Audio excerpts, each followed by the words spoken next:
All right. Good morning, good afternoon, good evening, wherever anyone is. I hope everyone is doing fantastic today. I hope you can hear me. Welcome to the webinar on creating your strategic plan for 2018. I'm super excited to share with you.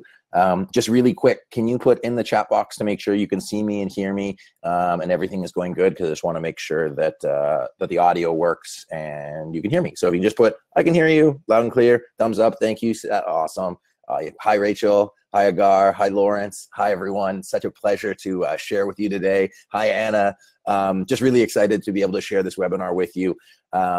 Really excited to just be able to support you in creating your strategic planning. Hi, Kapil. Yeah, really looking forward to it. So without any further ado, please, let's get into it. If you have any questions, be sure to put them on the side there. As valuable as possible for you. And let's do it. Okay, so developing your strategic plan for 2018 and beyond.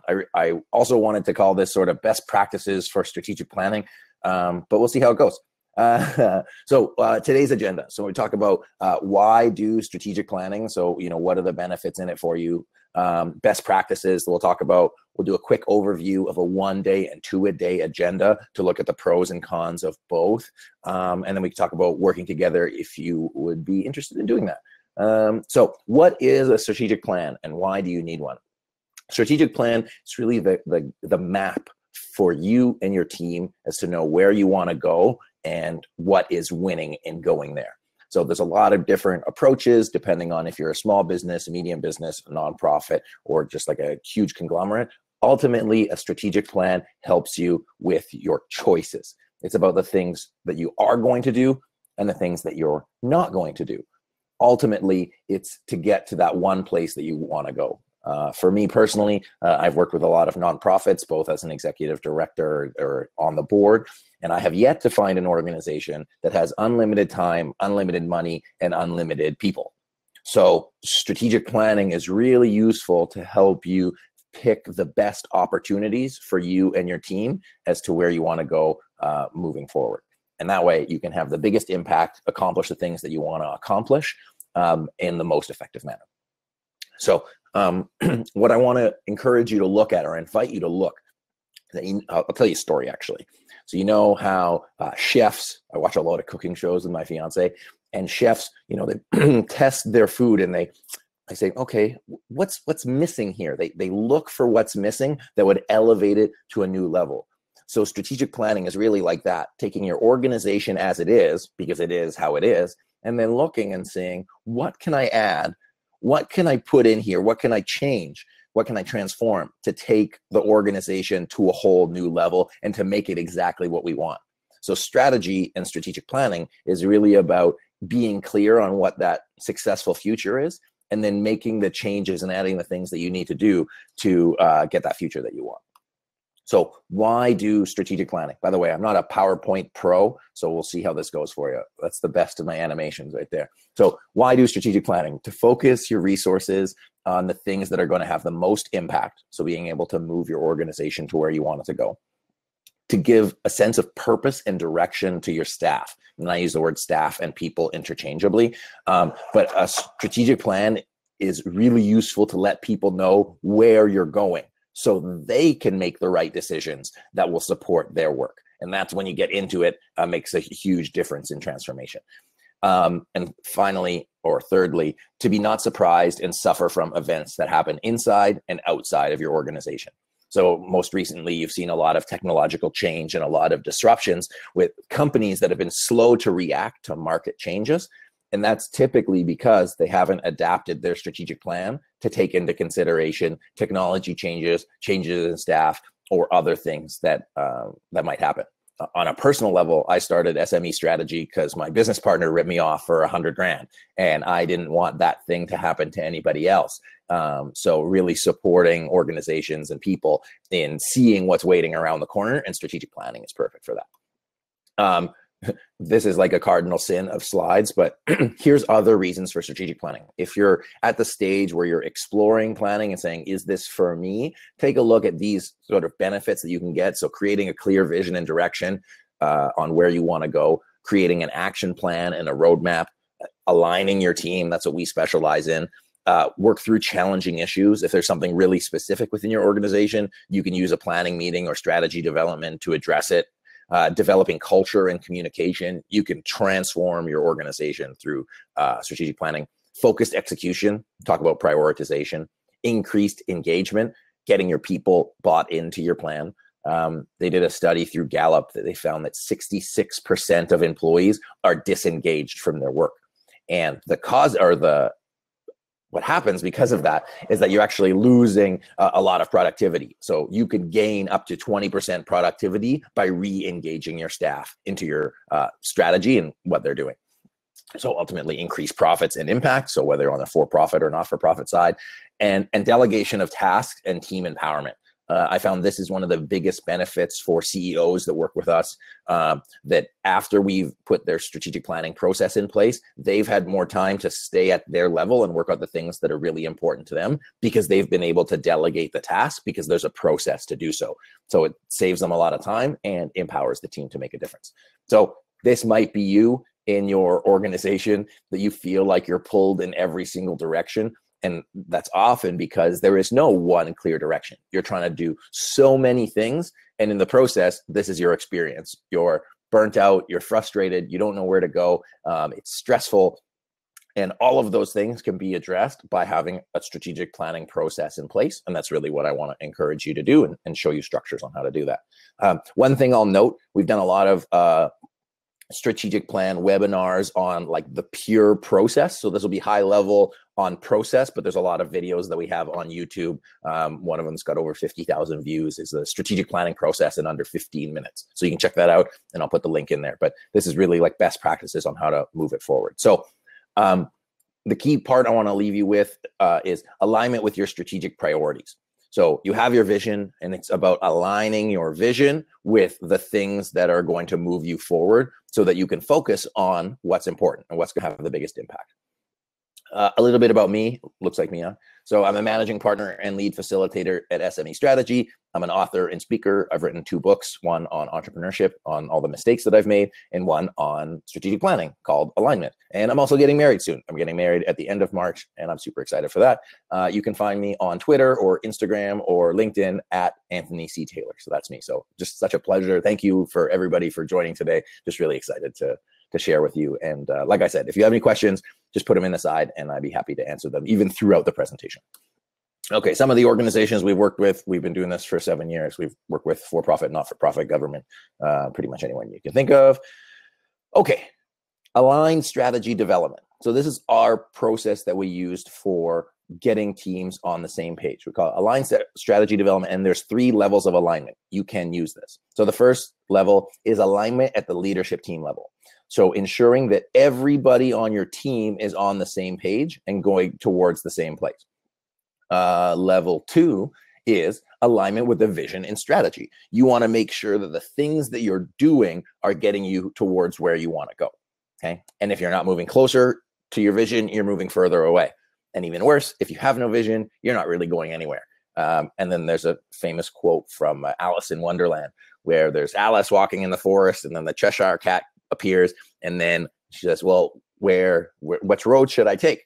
And the Cheshire Cat says, well, I don't know, where are you trying to go? And she's like, I don't know. And then he says, well, any road will get you there. So depending on where you're going, if you have nowhere to go, then no matter what you do, you're going to get there. So that's the key difference, and one of the takeaways from doing strategy and explaining this to your team. The third piece of aligned strategy development is once you have alignment at the leadership team level, once you have your vision and strategy aligned, then you want to get all the rest of your staff, all the people in your organization bought into the plan and moving towards the same direction. So here's the process at a high level, okay? And it comes in 4 stages. So this is the kind of stuff you want to take notes, you do it now.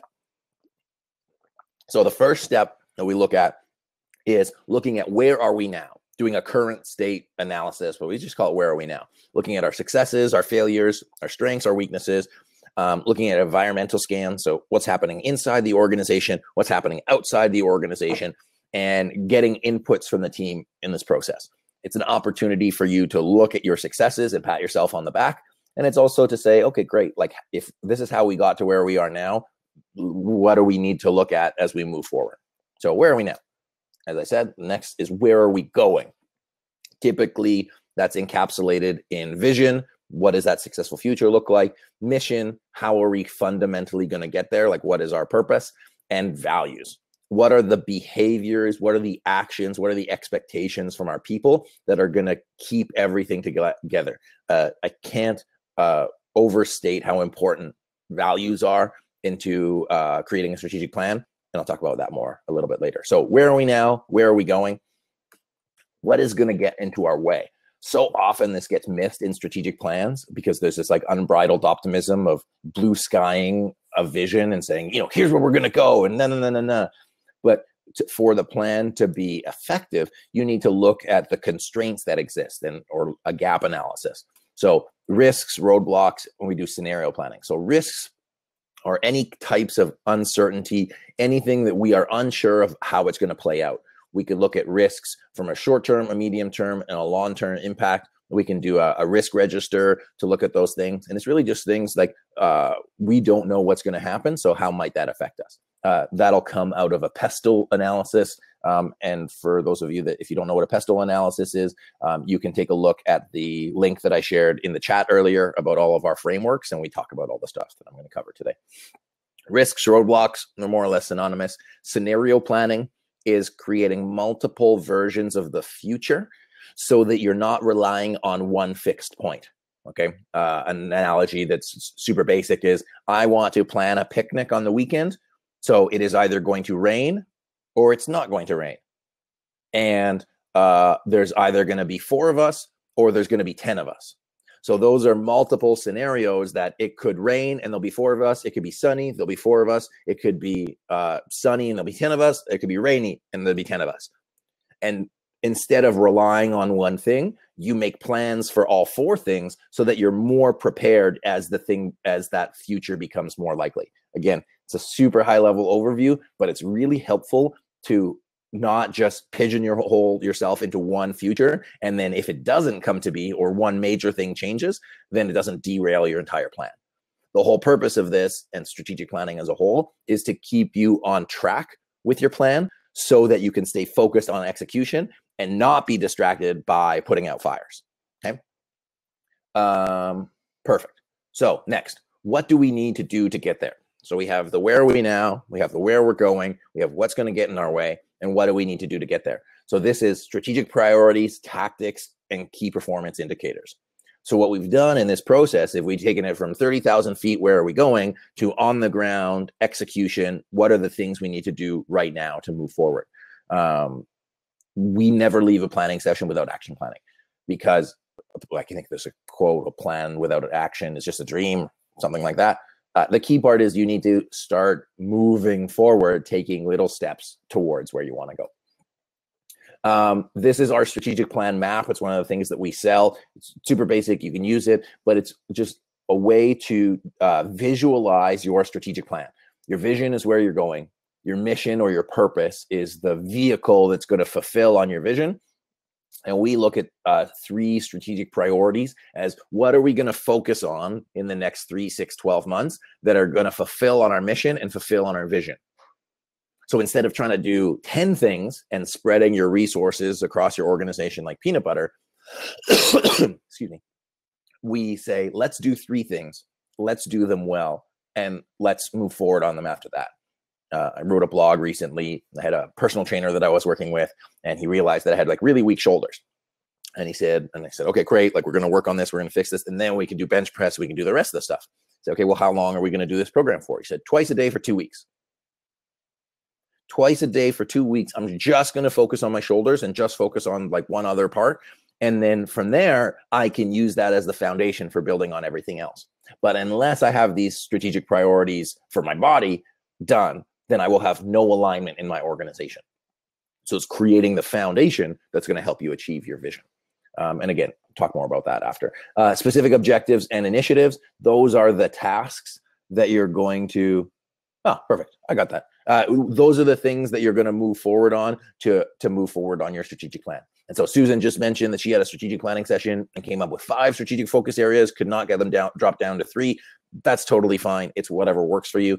It's as long as you do the 5. one of the things that we share is your strategic priorities are sort of like floors of a building. So if you had 10 strategic priorities, that you would move from floor to floor to floor, and you would have a maximum of, let's say, 10% time, money, resources to allocate to each strategic priority. So you're going to make small progress in a lot of initiatives. But what's worse is that it takes you time to wait for the elevator or to take the stairs from each strategic priority.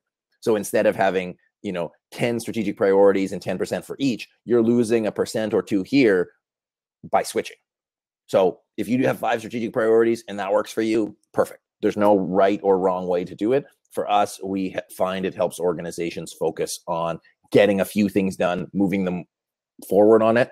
And we also find that using 3 strategic priorities helps make it easy to communicate with the rest of the team. So at the leadership team level, if you're in a planning meeting, it's easy because you spent a day or two creating it. But if you're a staff member and you're trying to remember the strategic priorities, then it's like, oh, I'm supposed to do this, and I'm supposed to do this, and I'm supposed to do this, and I'm supposed to do this, and I'm supposed to do this. It mentally is harder to remember. So we just try to keep it simple. That's our whole approach. So hopefully that answers your question. By the way, just as a check, am I talking too quickly for people? Could we have more than one mission? Yes, you could. What we look at in mission is who are we? What do we do, and who do we do it for? And we challenge our clients to look at, thank you, Estefania. We challenge our clients to look at if they could focus all of their resources on one target client, who would it be? And it's more of an exercise of saying, who is the most important client? Is it a customer? Is it government? Is it your employees? Is it your suppliers? Is it somebody else? But it really encourages us to say, if we had to pick one, who would it be? If you have multiple, for example, like Johnson & Johnson has a famous credo. You can Google it. It's awesome. And it says, for our patients, we do this. For our families, we do this. For our doctors, we do this. So you may do different things for different people. Understand that Johnson & Johnson has been around for a long, long time, and they've got a lot of people. If you're a smaller organization, keeping it simple will make it easier to execute. I think so, Patrick. 9 is too many. If they're doing them, sure, but I think it's too many, personally. But I don't know everything, despite the fact that it might sound like I do. Thank you, everyone. Awesome. Okay, so hopefully that answers that. I'll be happy to go into it a little bit more after. I'm just gonna take a sip of water because my voice. Okay, awesome. I got that, Patrick. So we'll talk after, and if anybody wants to have a conversation after, I'm always available to chat. So 1 and 2 day agenda. So a lot of people come to us and for our downloading our 1 day agenda, 2 day agenda, and sometimes people don't know which one is best, and they don't know how much time they should spend for each. So I'm just going to go over them quickly. This is our agenda. It is not the only agenda. It is just the one that we provide, and we provide for you. Google strategic planning agenda, SME strategy, and you'll find it. So in a 1 day session, we find that you have a couple hours to have a few good conversations. We find you can have 3 to 4 really valuable conversations. The caveat on this agenda is that because we've been doing this for so long and we have a process, we really rock through all of these conversations, okay? It's the benefit of having a trained facilitator. I might encourage you lighten it up a little bit, but here's a base. If we look here, we talk about how did we get to where we are right now. We talk about vision, so where are we going? We talk about mission, fundamentally, how are we going to get there? We talk a little bit about values, and then we talk about the strategic priorities. So high level, we have 4 conversations. Current state analysis, where are we going? How are we going to get there? We touch on values, it's not in depth, and strategic priorities. Out of all of those things, vision would be the #1 thing I would focus on, followed by strategic priorities. The rest you can sort of do ad hoc and put it together. But as you can see, in an 8-hour time frame, you only have so much time, obviously, to talk about these things. And we have an abridged agenda because we have a process. We do a survey ahead of time. The other thing that's important to include in a 1 day agenda is your communications plan. how are you going to roll out this strategy to the rest of the team? Because it doesn't help to live in a silo at your leadership team level. So what are you going to do to communicate that, whether that's by doing a video, whether that's by doing a town hall? It's important to communicate what comes out of that planning session. But so overview again, how do we get to where we are right now? Where do we want to go? Talk about mission and purpose, and then talk a little bit about values or another core conversation around behaviors, and then strategic priorities. How are we going to get there? What do we need to do? And how are we going to measure it? And I'll talk a little bit more about that after. A 2-day planning session, which is typically more of a retreat style, allows you to have a lot more conversations, and all of the conversations build on each other. So some of the key distinctions that we have in here is we've included a team building game to set the tone for the day. We talk a little bit more about the previous strategic plan. We have opportunity to talk about our SWOT and our core competencies and competitive advantages. We get to talk about, if we had 3 wishes. That's a question I ask. If you had 3 wishes for the organization, what would it not be? One of the questions Alan asked is, does the agenda change due to the size of the organization? Yes. And I've found that depending on how many people are in the room, I would say is the biggest definer. So if you're doing a planning session with 20 people, you might not have as much time. You want to leave more space to get through all of those conversations, because to get input from 20 people takes a lot more time than to get input from 7 or 8 people. Okay, so definitely you want to adapt your agenda to the amount of participants. As far as how many people are in the organization, I think it's less relevant, but you might want to spend more depth into something because there's a little bit more complexity. We get to really dig into the organizational values and the guiding principles. This is one key factor that's different is an external analysis. So doing a pestle analysis, definitely don't have time to do that on a 1-day session, or I haven't found that you do. And that really helps to look at what's outside of the organization instead of just what's on the inside. We talk about vision. So what is a successful future and why should we go there? We talk about mission. And then that's the end of day 1. Day 2, we get to talk more about, I use the first part of the day to talk about any key issues. So Alan, as you were asking, if it's a bigger organization, they might have specific issues that they're working on or big changes in the environment. Also gives you an opportunity to take anything from day 1 that wasn't covered, and then you can include it at the beginning of day 2 to say, oh, this theme came up. Let's talk about that. So I have a client that I'm talking to, and we're saying, oh, our unique differentiator and our value proposition. So we might do something like a business model canvas. Yes, you're going to share some tools to get through the 4 conversations, an example proposed in your agenda. I'm sure I have something somewhere. It's all on the website. I'd be happy to send you a link. If anybody needs anything, just send me an email. We'll talk about that. On the 1-day agenda, we do not get to talk about risks and roadblocks. One of the things is super useful is a risk register. It's looking at all of the risks and uncertainty that exist. And I have a little joke is like risks are like bugs, they can move. So something that was only a small risk now might become a big risk in the future. Oh, awesome. Thank you, Susan. Yes, we do have a course. It's awesome. I'll tell you about it later. Thank you. We talk about goal setting. What is one huge goal that would impact all areas of the organization? One of the things we talk about when it comes to alignment is how can everybody contribute to the one successful future? So for those of you that are football fans or understand football, American football, not European football, we have offense, defense, and special teams. Okay, they all have their own important role, but they all play for the same scoreboard.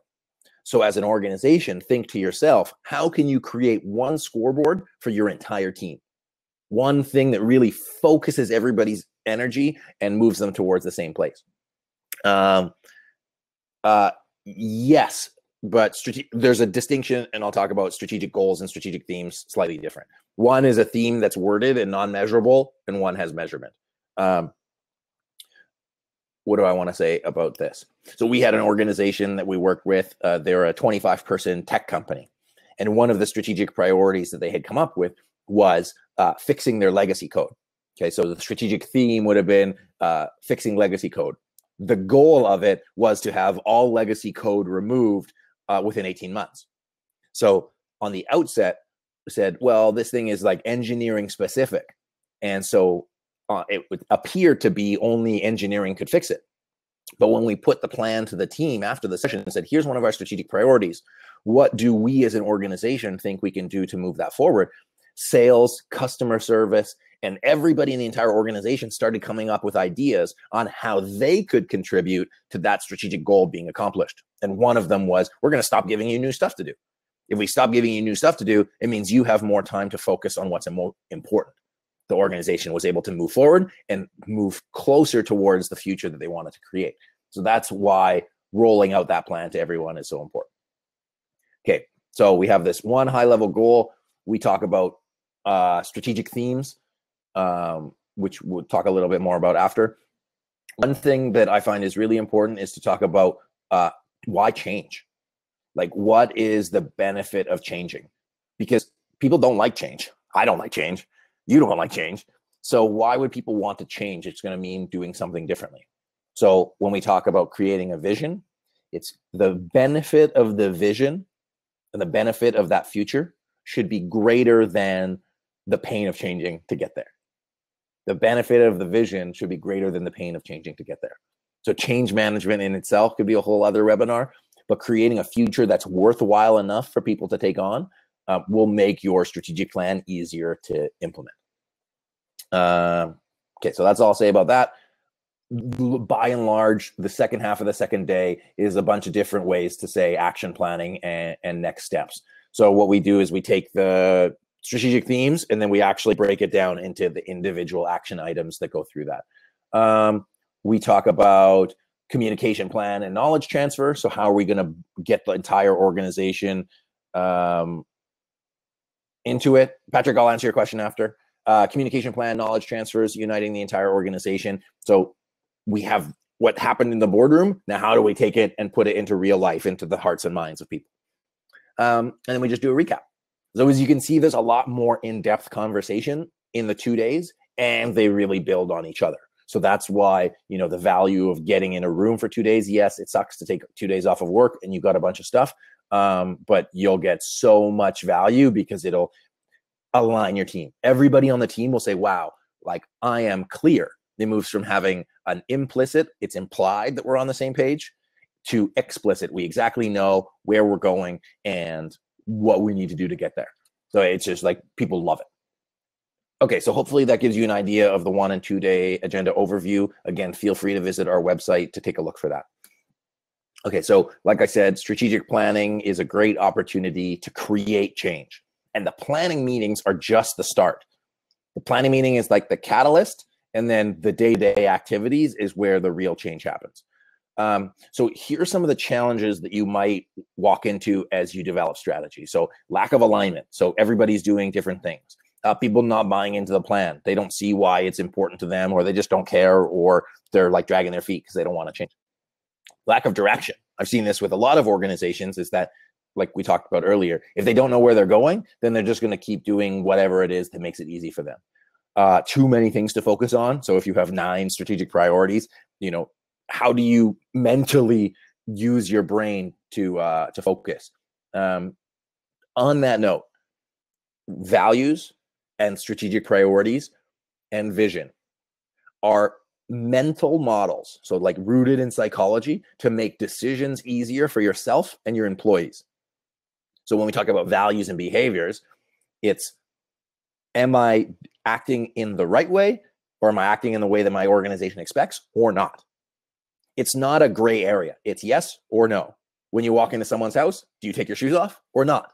It makes it simple. So you know that you're either moving closer or moving further away. Strategic priorities. Is this going to help us move forward on the strategic priorities or not? Is this moving us closer to our vision or not? It's designed to know that important to know that, I'm sorry, I'm reading the comments at the same time. So it makes it easy for your people to make decisions, okay? And if they don't have a clear way of being and acting, if they don't have a way of having values and vision and strategy, they're gonna do the thing that gets them in the least amount of trouble.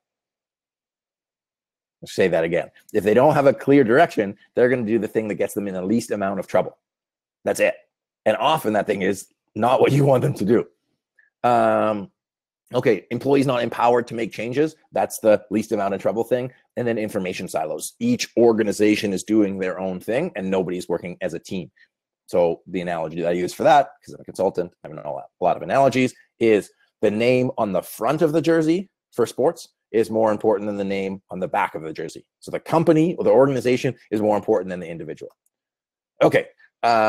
Sankar asked a question about success correlation and strategic planning and realization as goals. So Harvard in 2018, HBR interviewed 2,600 people at 31 companies to determine what traits align with strong execution. So you can Google secrets, successful strategy, execution. The top 3 categories were decision rights, so people knowing the things that they need to do, flow of information, so people having access to the information and knowing what, who, what, when, where, how, why, and motivators.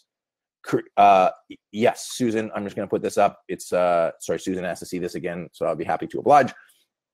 HBR, secrets to successful strategy execution, and there's 17 of them. But by and large, decision rights, flow of information, and motivators. Understanding what people want. What do I want to say about that? When it comes to getting people to do what they want, what I want isn't necessarily what you want.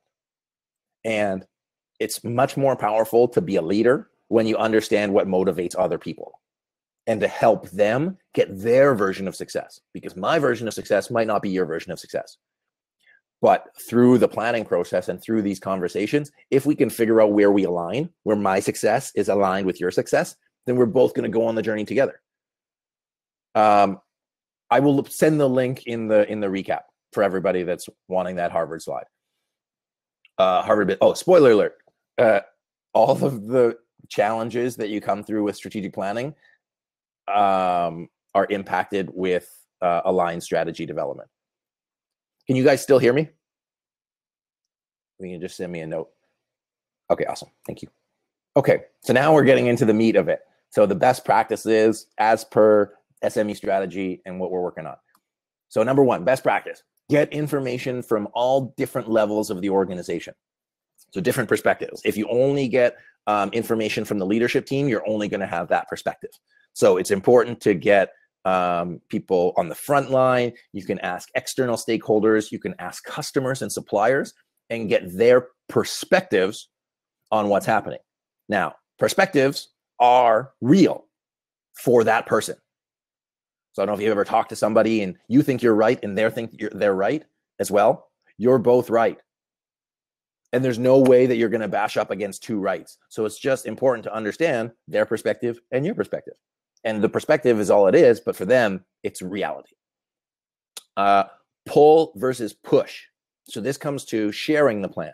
There's 2 approaches, by and large. One is push. Here's our plan. Go do it. The other one is pull. Here's our plan. What do you see in it for yourself? How do you see your ability to contribute? So it's not your plan. It's their plan. So I'm talking to all the leadership teams in here. It is not your strategic plan. It's your team's strategic plan. And it's important for them to see something in it for themselves. Because in my experience, I've never wanted anybody to tell me what to do. So there's some people, employees, who want that track laid out for them, and there's others who actually want to be able to be empowered to make that difference. So I encourage you to pull people into your plan instead of pushing it on them. The other benefit of getting information from different levels of the organization is that people feel heard, and they say, oh, these people actually appreciate my contribution, and they appreciate what I have to say. So I'm more likely to buy into the plan. And you might learn something. Like, you might be surprised at what you get from your people when you ask them what they're dealing with and what's going on in the organization. so often that I found that from the front lines to the CEO, that broken telephone, you miss the things that are happening in real life. So if you can get those perspectives, it's going to make a robust plan and a more robust strategy. I think there's a cool animation coming. Woo! So we do group surveys and individual interviews as part of our planning process. So we do a group survey through Google Forms so that we can get information in like a safe environment. People have time to answer it. And we do individual interviews so that as strategists and as consultants, we can ask those deeper questions to understand what's at the root of what's happening and not just like surface level, yes, I want this. So that helps. Best practice 2, let everyone contribute to the plan. I alluded to this before. Pick a goal that everybody can contribute to. So that's getting everybody on the same page. Cascading goals. This is where we're at SME Strategy and developing this with our clients is we have the goals for the organization. How do we bring those goals down to the middle management? How do we bring it to the front line? And how do we bring it to the individual such that they cascade upwards? So everybody has their own things that they're working on. Everyone is on the same team. See alignment. So alignment is everybody moving towards the same direction. I want to just share this, that alignment is a process. As you can see, I'm super awesome at word art. So it's a cycle. Assess the environment. You make your plan. You get everybody on the same page, align them towards where they're going. You execute.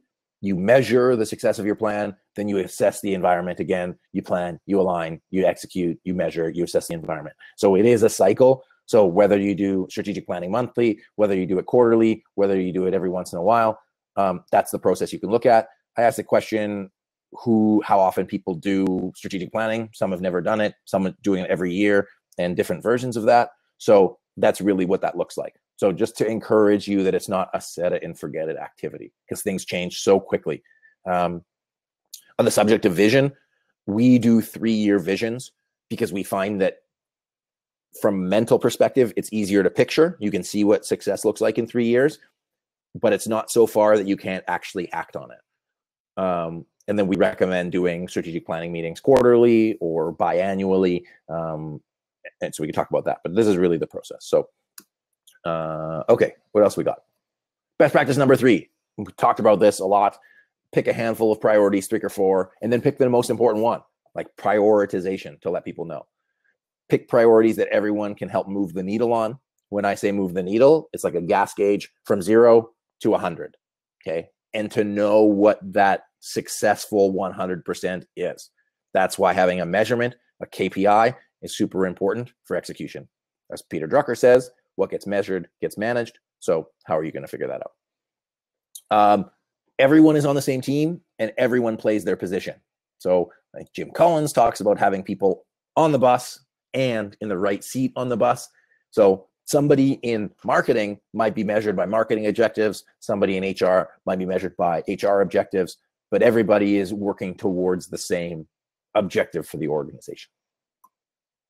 Best practice 4, align your vision, mission, objectives, strategies, and tactics. So somebody earlier alluded to the VMOST framework. This is the one that we use. We find it super handy.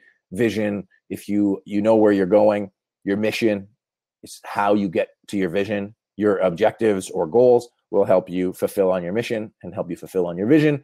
Your strategies, the things that you do, will help you accomplish your objectives, will help you accomplish your mission, and help you accomplish your vision. And the tactics are the individual items that you do as part of your strategy, as part of your objectives, as part of your mission, as part of your vision.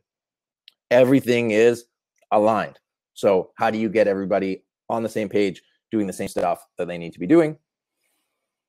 Best practice 5, and this is probably one of the most important ones, is create a culture that supports what you want to achieve.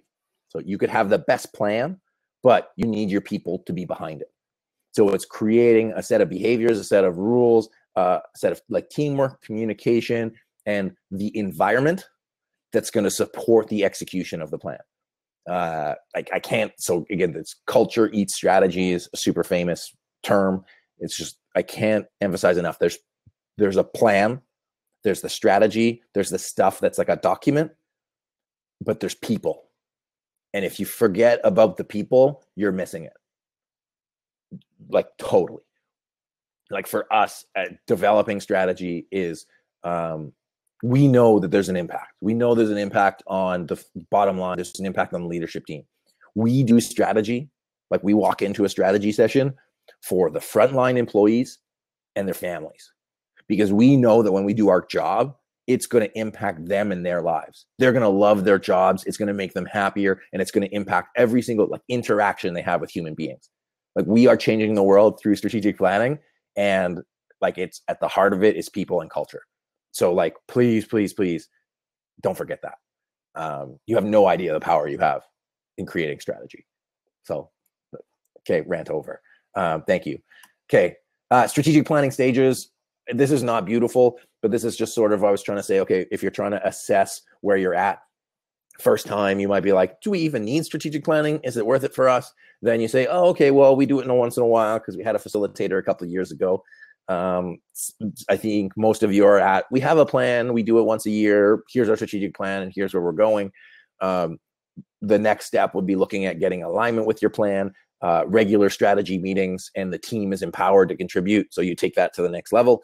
And then the highest level is performance management. So when you're measuring performance and progress, and you have an optimized culture.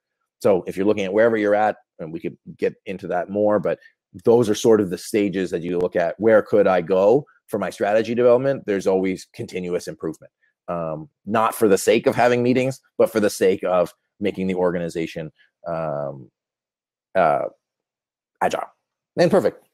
That said, you know, what does a agile iterative environment look like in performance management? Whole other webinar, but I think it's like staying lean. Like our approach is lean in the sense that we want to make sure that we do stuff quickly and then move forward on it. So bonus tips. Okay, number one, create a simple to understand document or overview. Like we don't advocate a 40-page strategic plan. Unless you're in government, unless you have a lot of stakeholders, create the plan simple because it's for people. You want them to understand it. You want them to buy into it. So create it in a PowerPoint, create it on that like one-page document. You can use our strategic map template. We have a few other resources. Again, Susan mentioned that we have that documentation in our toolkit. So we have all that stuff. Performance management is like continuous improvement. You could use them synonymously in the scale. I just use them differently because I don't own the rights to the other thing. Okay, make time for strategic work. If you are doing your strategic plan, it's important that you make time for strategic work. What do I really want to say about this? I have yet to find an organization, and I have yet to find executives and staff that don't have 100% of their time occupied. Like, I'm not trying to add more stuff when we do strategic planning. It's doing the right stuff. And so if you make time for the strategic stuff, then you're going to actually have more time because you're doing the important things that are going to move you forward, and you're going to empower everybody else. So it takes it off your plate. So do the stuff that's going to have the biggest impact, not just stuff that keeps you busy. Share with the team. Ask them what they think and where they see to contribute. So take the plan off of you and empower other people to take it on, and you'll be surprised what you'll get out of it. That same tech company I was telling you about before, they took their strategic planning process and said, here, what do you think? And they got 150 answers, tactics to move forward. And then track and measure progress. The question just came in is, how do you assess that you have the right strategy if it's working? It depends if you're hitting your goals. And that's the time for strategic work. That's why you have to assess. That's why you have to measure. And that's why you have to adapt. You may not be doing the right things. You may be doing the right things. And sometimes there's really no way of knowing long-term what those things are, because you could make all the right choices and then something happens that is totally out of your control. So having an external consultant that is unbiased is a good opportunity to look at that. And, you know, doing your research and building a more comprehensive plan and doing all of the steps will increase the likelihood of your success. So there's having a good plan, there's the execution, and there's moving forward. Nusat just asked, people have moved away from KPIs. Is there another way to track progress? I I would say that I don't know if people have moved away from KPIs, because KPIs are just the other way to say goals, measurements, some way to act. For us, when we look at a vision, vision is like this entire statement. It's, what does this total complete picture look like? If we were standing in that future right now, how would we know if we got there? People, culture, clients, revenue, all of those things. Patrick, we'll talk more about that after. We do have a few tools. It just depends on what works with your system. Going back to that chain of strategy maturity, everybody's at a different level. So what works for one organization might not work for another. So what we offer is just frameworks and try to like empower you to like learn it and apply it. But it's really about what works for you. So if you don't like my approach, and if you don't like somebody else's approach, make your own. There's no like right way. It's what works for you that you move your strategy forward. A question about templates, when you get to that higher level of strategy execution, I highly recommend using strategic planning software. There's three ones that I like. There's one called Achieve It, there's one called On Strategy, and there's one called Invisio from Vancouver. I recommend them. Again, different flavors, different style, but if you're going to track and measure your strategy, and we're talking, we work with multi-million-dollar companies, you got to make that investment to support the execution. But we'll talk about that. But if you just do it on a piece of paper, do it on a piece of paper. Like, it's whatever works for you. Excel spreadsheets, balanced scorecards, all of those things work. Okay, what we do as facilitators, for those of you that don't know, we come in and we lead these planning sessions. We lead people through the agendas. We ask critical questions, and we provide an unbiased approach to creating strategy. So benefits of using a facilitator, everyone can participate. So if you're leading, you can't participate. We're neutral, and we can ask tough questions. We have a specialized process. It's one less thing on your plate. We're just really good at listening. We control the time and the tempo of the meeting, and we can provide ongoing support. So there's sort of a balance between being a facilitator and being a consultant. And depending on where you're at, we can provide whatever you need. How we can support you, there's a few options we have for services. One is a strategic plan assessment and review. So we can take a look at your strategic plan. We can do our own research. We can provide recommendations and help you move forward with that. We do meeting facilitation, which is our core service, 1 or 2 day facilitation off-site. So it means we come to you and we run you through that planning process, leave you with a document that you can use, and it's a framework for your plan. But our objective is to educate you and support you so that you don't need us all the time. You are empowered to take on the strategic plan yourself and move it forward.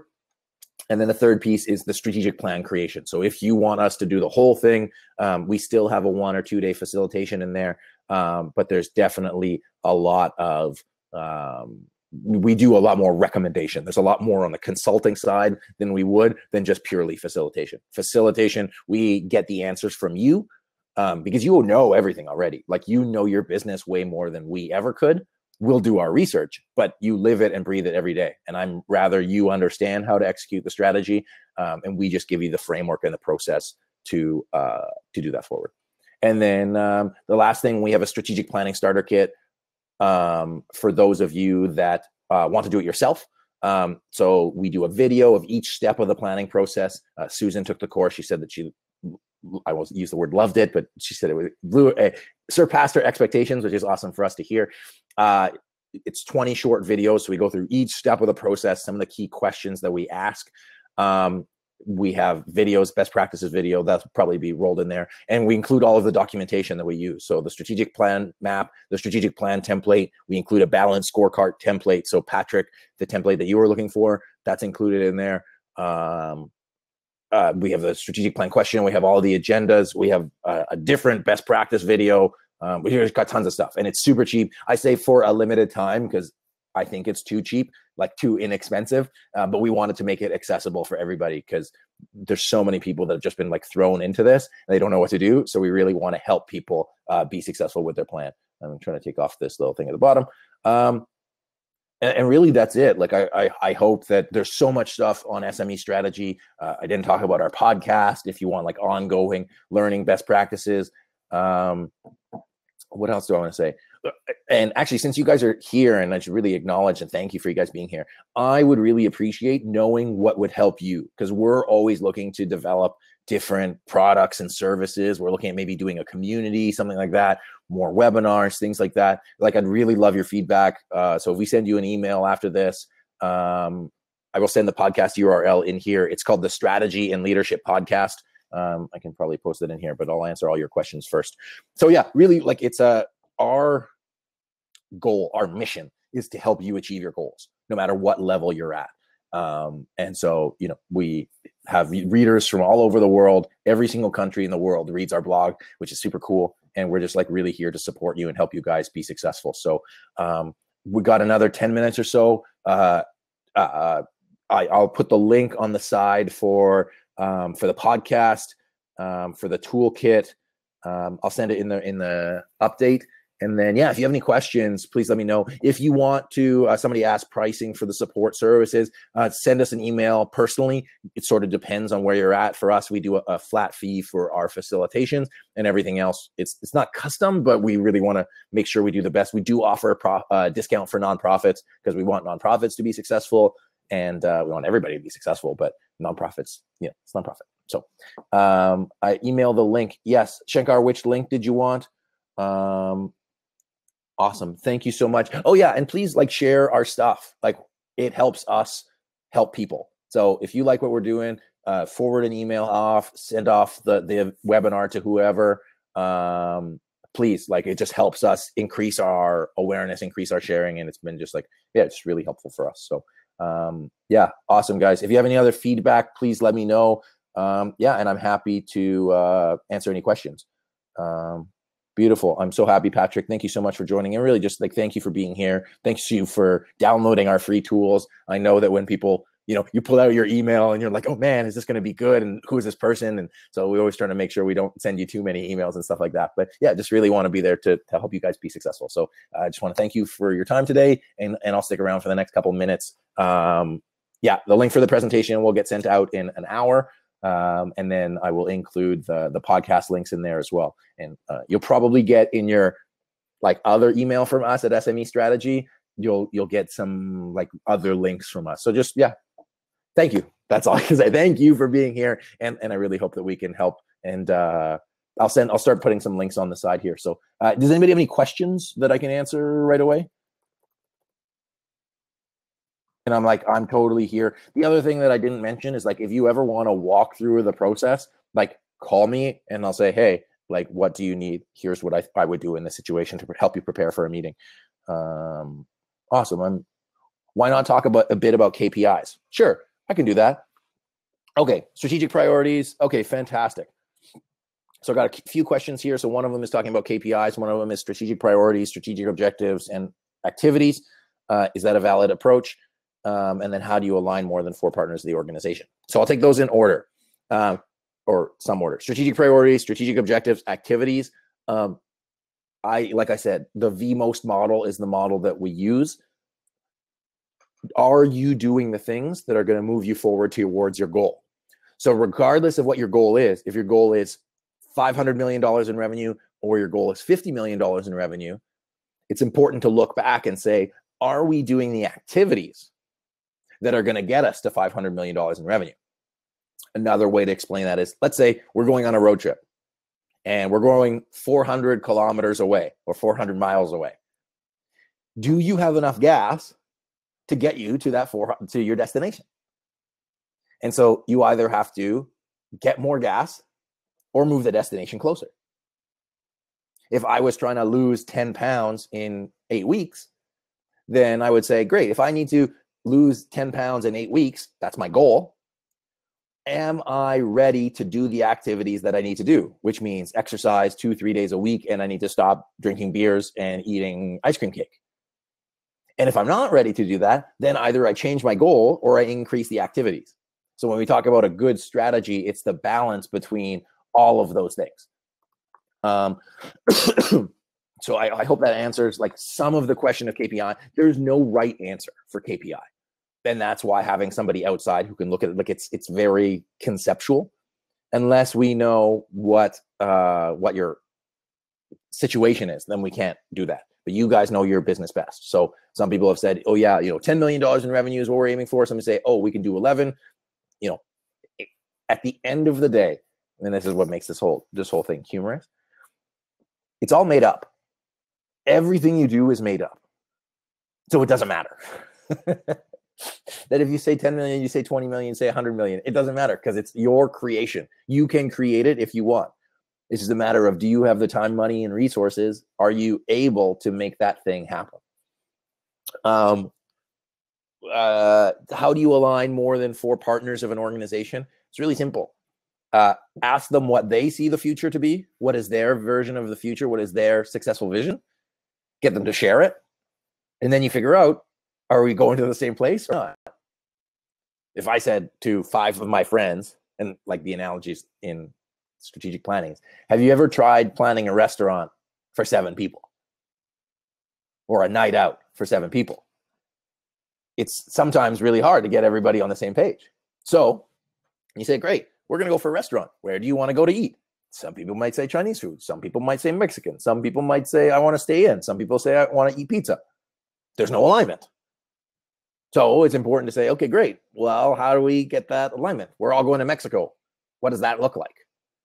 If we're going to Mexico, does that mean we're staying in a hotel? Does that mean we're staying in a hostel? Does it mean we're sleeping in a beach? Does it mean we're going to fly there? Does it mean we're going to drive there? Does it mean we're going to hitchhike there? Does it mean we're going to take a boat? All of these things can be resolved in a conversation. It's just a matter of knowing what questions to ask and why you're asking them. And so that's why, again, having a facilitator going through that process. And then there's a very real possibility that we're not going on the same place. If one person wants to grow and one person doesn't want to grow, you can't move forward from there. There's no alignment. So you guys are going to move further away.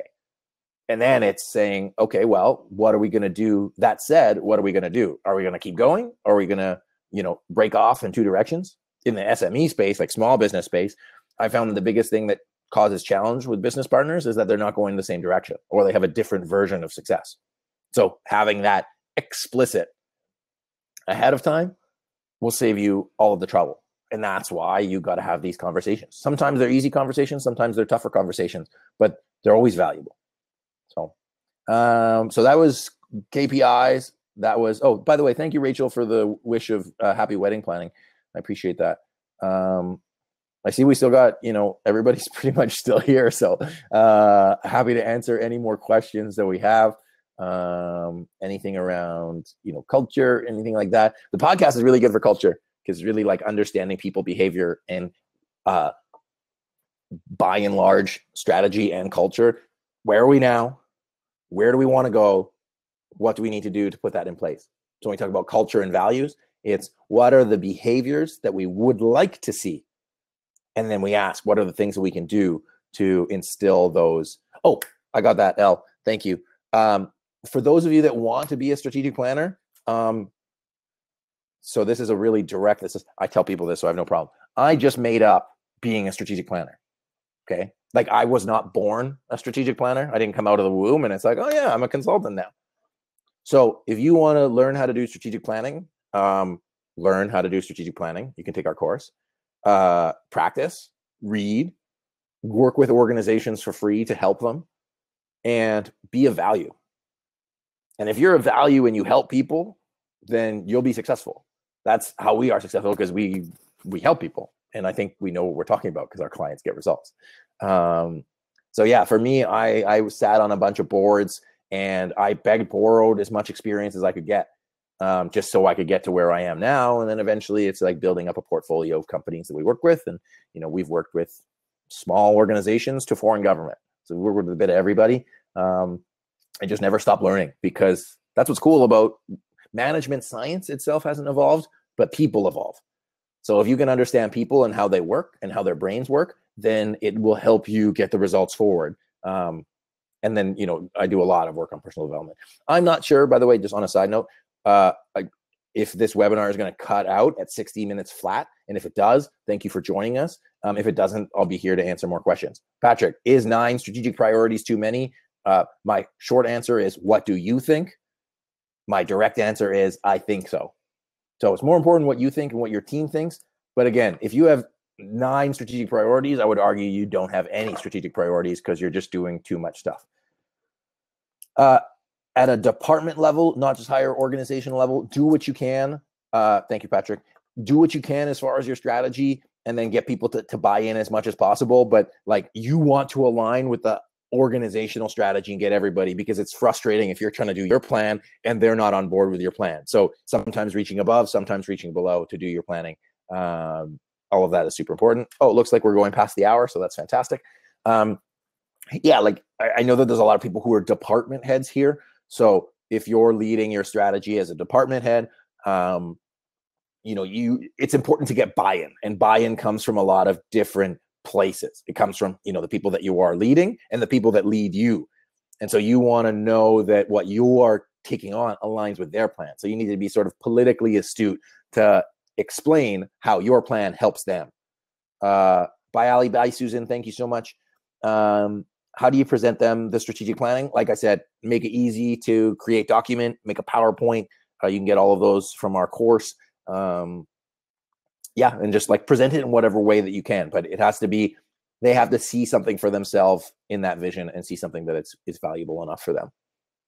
So awesome, everyone. I hope you got a lot of value. I'd love to hear your feedback. Thank you so much. It's been such a pleasure, and we'll definitely have some more podcasts, do another one next month at the latest. And just really thank you so much for being here today. I hope you have a phenomenal day, and take care of yourselves, be well. And thank you again, and visit SME Strategy for any resources that you need. All right, take care, everyone. Bye-bye.